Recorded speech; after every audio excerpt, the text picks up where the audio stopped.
বিয়ে হয়ে আসার পরে অনেকগুলো বছর কেটে গিয়েছে, অনেকগুলো জন্মদিন কেটে গিয়েছে, কিন্তু প্রত্যেকটা জন্মদিন আমি আমার বাবা মায়ের, আমার পুরো পরিবারের সাথেই কিন্তু কাটিয়েছি। শ্বশুরবাড়িতে একটা জন্মদিনও কাটাইনি। তার অনেক কারণ রয়েছে, যাকগে সেসব কথা। প্রথম প্রথম খুব কষ্ট হতো যে নতুন পরিবার, নতুন বাড়ির লোকজন, সেখানে জন্মদিনের কোনো ভ্যালু নেই। তো সেই কারণেই আমি চেষ্টা করতাম আমি আমার বাড়িতে গিয়ে আমার ভালো দিনটাকে কাটানোর মা বাবার সাথে।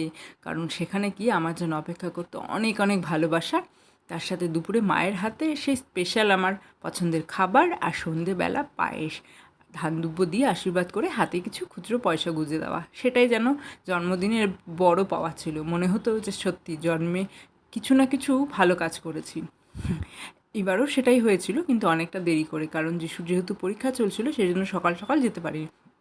কিন্তু ওই যে মা অপেক্ষা করেছিল কখন আমি বাড়িতে যাব, পছন্দের খাবারগুলো খাবো। আর সন্ধেবেলাটা কিন্তু আমার ঠিক এইভাবেই কাটে প্রতিটা বছর, এরপরেও এইভাবেই